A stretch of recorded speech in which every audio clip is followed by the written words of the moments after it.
John, so like earlier, you had mentioned something while we were talking about all the different ways that you see that the power of the Vertex AI Studio and what it has for somebody to develop things. But what have you seen working with other customers, all the people who've worked with you, that has improved over the years? Because that's moving a lot. That's moving really fast right now and improving quite a bit. So what have you seen? Yeah, I think it's a good question. So Vertex, I think, is enabling people to get their ML workloads out faster. And the reason why is it's bringing together basically a whole ML ops platform into one, right? Whether you're thinking about how do you not just test it and build it, how do you get it to production? It's really helping accelerate that.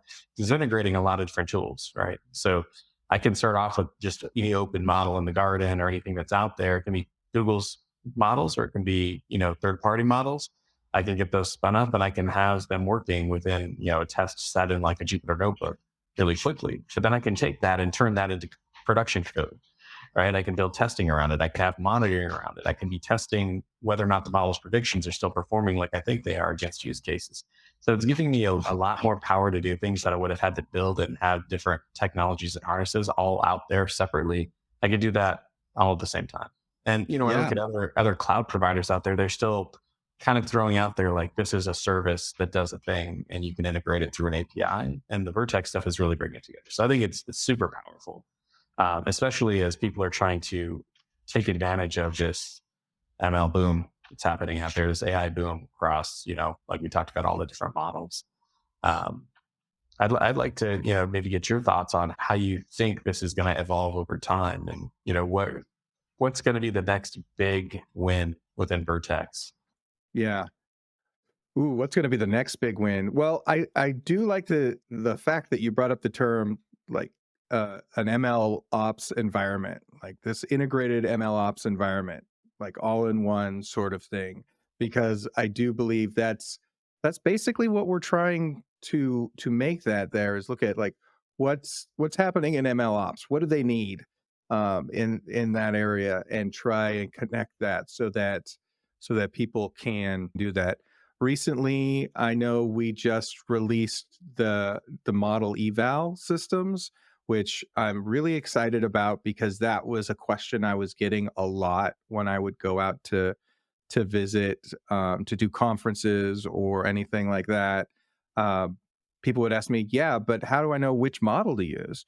And I think starting with Model Garden, which is what we had at the time, we said, "Well, you can go to Model Garden, you kind of read up, look at it, but now you can actually take a couple models that you're like, these start to look like they have what I need. Now let's start to test them against what my use is and see which gives me the best results." And so that model eval system I think is really nice.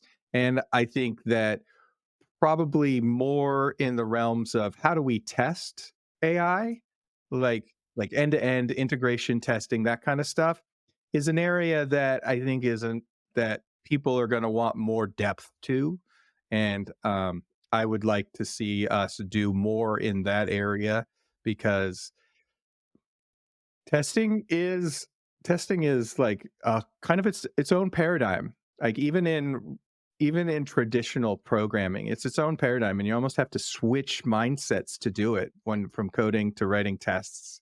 That's why sometimes some companies have like just whole different departments that just do testing because it's such a different paradigm.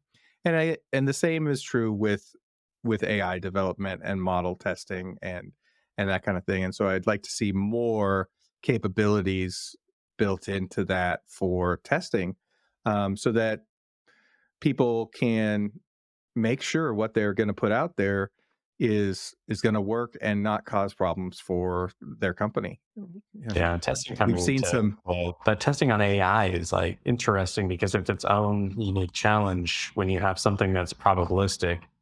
And what are you trying to optimize for?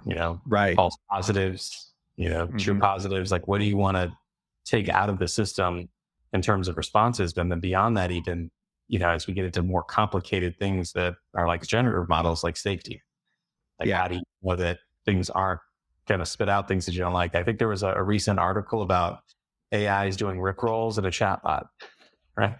I did see that. I didn't read the article yet because I was like, "Oh my," But but it's I like love doing it. the customer service responses, and it's rickrolling the customers, right? So like Yeah. just Follow having this link to figure out how to yeah, fix your problem.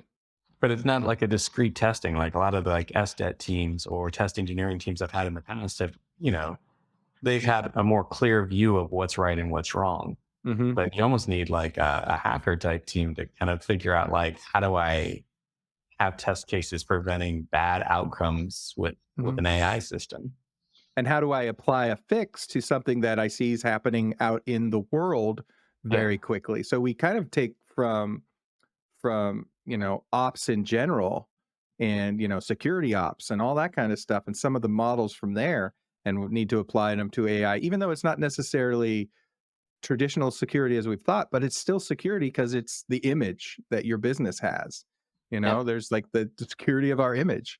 Yeah. So I think that's important too. So we got to learn from other places in traditional development and start to bring them into um, ML ops and how we're going to do those because it's not just regular testing. It's also how do we take what's happening in the world and now test for it and make sure that we are immune to that.